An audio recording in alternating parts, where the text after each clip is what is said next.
এমন ইয়তিম নবী আমার, পিতা মাতা নাই যে তাহার। এমন ইয়তিম নবী আমার, পিতা মাতা নাই যে তাহার। এরপরেও কত মারা মারলো তাকে দুশ্মনে, নবী বিনে কে তোরাবে হাসর এবং মিজানে।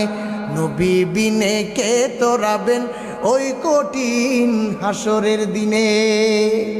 আমার নবী উম্মতের জন্য শাফাত করবেন। আমার নবী উম্মতের কান্ডারি নবী। আজকে নবীর আদর্শ বুঝায় না, নবীর আদর্শের গুণগান উম্মত গাইতে চায় না। নবীর আদর্শ মেন বুঝায় না, উম্মত আজকে দাড়িটা লম্বা করতে পারে না। নবীর আদর্শটা একটু ফিট করে জমিনের মধ্যে আগাও। উমর নবীর আদর্শ নিয়ে আগাইছেন। উমর বন জঙ্গলের মধ্যে ঘুমায় রইছে, দুশ্মন ডাক দিয়া কয়, হে দুশ্মন যা দেখ উমর ঘুমায় রইছে, নীরবে গিয়া উমর রে হত্যা করে দিবা। দুশ্মন উমর রে হত্যা করার জন্য তরবারি নিয়ে বাহির হয়ে গেছে।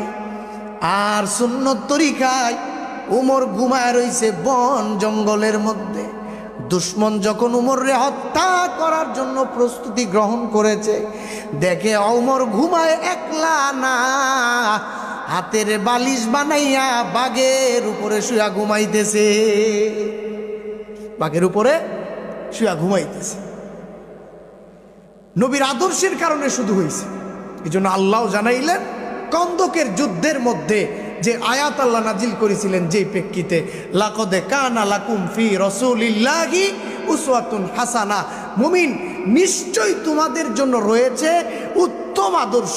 একটা হচ্ছে তার আদর্শ তার কাছে এমন না, অথচ নবীর মাধ্যমে তোমাদের কাছে উত্তম আদর্শ আছে, যারা গ্রহণ করো নাই গ্রহণ করে না।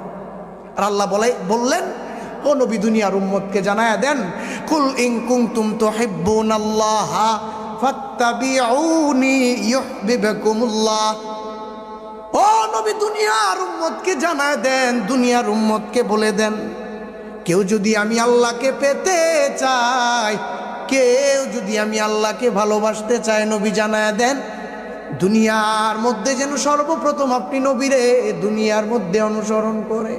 কারণ আপনি নবীরে যদি অনুসরণ না করতে পারে, আমি আল্লাহর আদেশে আমি আল্লাহরে পাবে না। আপনি নবীরে পাইল ইউহিব্বুকুমুল্লাহ ওয়া ইয়াগফির লাকুম যুনুবাকুম।